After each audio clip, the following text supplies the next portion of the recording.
It's been less than 2 days, about 39 hours to be exact, since over 100 persons, adults and minors, primarily known gang affiliates, but innocent residents as well, from the George Street area and the Bannock Mayflower Street area, who have been in lockdown at the Raccoon and Queen Street police stations.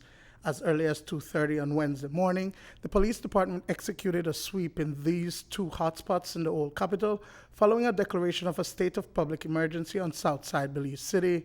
Residents of George Street allege that while they were sleeping, the officers, who were dressed in camouflage attire and masks over their faces, simply knocked down their front doors and took their husbands and sons into custody without a warrant or reasoning for their detention. Masked man call like 4 o'clock, and when they call in a real aggressive way, stamp your door, all kind of thing. I have my in-laws where they broke things in their place. They may look for care.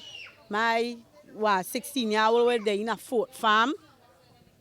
And you know, I had to tell him, you can't carry this young boy. I want to ask Mr. Chester Williams what you do with the minors, what you have from George Street. Because I hear that they want to remand there for a month. 1 month for what? What crime they do? Mr. Chester need to pick up the slack and know that he need to charge who he want to charge, you know, if he know good who he want. So why not deal with the one where you have? The effects of the law gives the police the power to incarcerate gang members and their affiliates from these two areas for 30 days without them having been charged for any crime. It was instituted in the wake of the recent homicides motivated by the gang war between the two groups. In the first instance, we intend to incarcerate these individuals for 1 month. If at the expiration of that 1 month period, they have shown no sign of improvement or that they want to behave themselves, then we intend to take it further.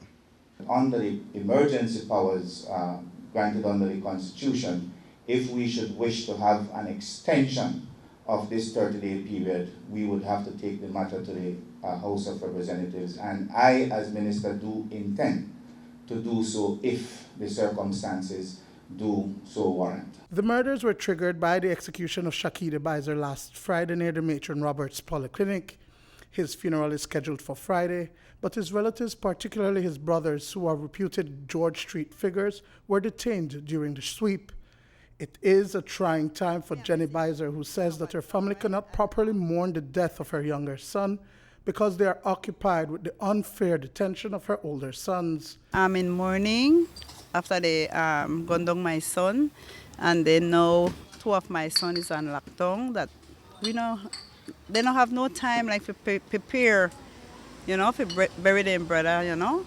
And I really upset, and I don't know words can explain how I feel right now, knowing that I'm in mourning and my 2 sons is on lockdown. I don't know what else to say. I don't know what to think. I don't know what to do. I know I can't sit there, but I don't even want to go over there because I will broke down if I go over there too, you know, go sit there. So I really hurt to know that they're locked down and they don't have time to help me deal with the funeral. Feeling betrayed by the community policing and mediation system spearheaded by Deputy Commissioner of Police Chester Williams himself, the residents say they remain at a loss. Today, the wives and mothers of the detainees are left to take care of their homes as the breadwinners are locked down for a month in the first instance.